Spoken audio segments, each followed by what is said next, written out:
Welcome everyone, and in this video we want to introduce the basic premise of any type of computational problem, and that's the idea of discretization. Now, this might seem like a complicated idea in the field of scientific computing or computer science, but in reality it's something you've been probably doing since middle school. So if we think about back to high school algebra or even middle school, you were introduced to the idea of a function. Now, even if you don't even remember what a function is, you probably remember that it relates some input to some output, and then you were probably asked to plot this function. And what you would do is you take your input and put them on the x-axis, shown here, and you'd put the output along the y-axis, shown here, and you'd plot the points and connect them with straight lines. Now, that was probably in middle school or early high school, and as you progressed through your math and science curricula, you probably got used to seeing a graphing calculator and being able to put something in, something like y is equal to x squared. And it did the work for you, almost magically producing a graph that you could use to solve whatever problem. Now, as a valuable tool as that is, unfortunately, computers don't think that way. So when we're dealing with problems in computational science or data analytics, the first skill we really need to master is this idea of discretization. So the difference between a computer and a graphing calculator is you have to tell the computer exactly what to do. Now, this video is not going to go in necessarily on how to do that for specific languages such as MATLAB or Python or C, but rather this is going to give you a brief idea of the logic on how to approach computational problems. And we're going to do this by taking the simple example of plotting a parabola like we did in middle school. So the first thing that you would probably do, like I said before, is you create a table of values, shown here on the right, that you'd put the input, you'd operate some function on those values, and you'd get an output.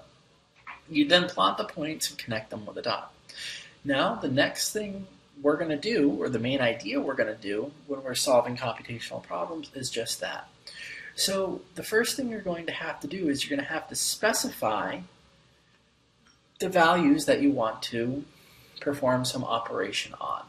So you first do that by defining a variable, let's say x, just like we would in math, and instead of being single values that you do one operation at a time, for example, taking -2, then squaring it to get 4, then moving on to -1, squaring that to get 1, the computer will take a series of values, perform that operation on all values in a single step.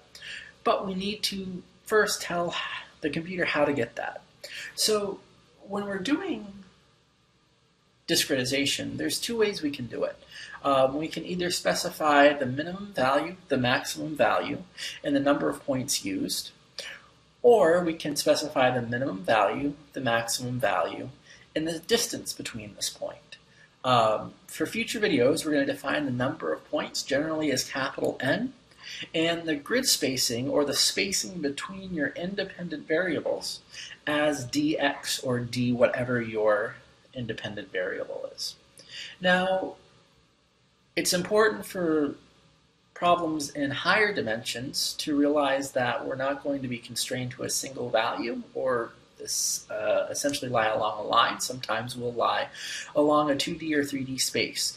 So therefore, the set of values within the independent variable will sometimes be referred to as grid, as the grid of the system.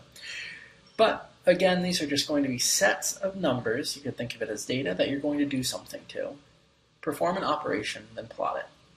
So if we look here, the first thing we need to really do is store these numbers. So your computer will store them as an array or a vector, depending on what language you're using, either MATLAB or Python. And Basically, it's a set of numbers, just like you'd see maybe in physics or math, of x1, x2, dot, dot, dot, xi, all the way up to xn. Now, because we're dealing with a single dimension in this case, we're going to only have, essentially one row or one column of numbers.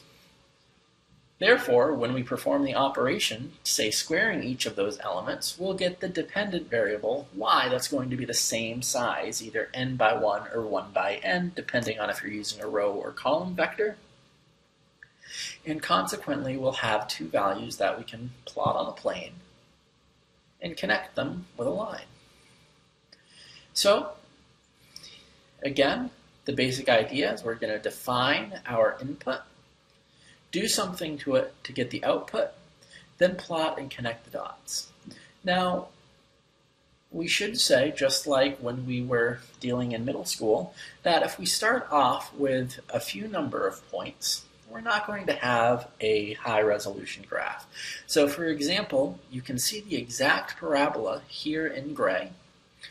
And if we're only using a set of two numbers to describe that parabola, we don't even get a parabola, we get a solid straight line. Now I should say here, this in gray is the parabola we're looking for.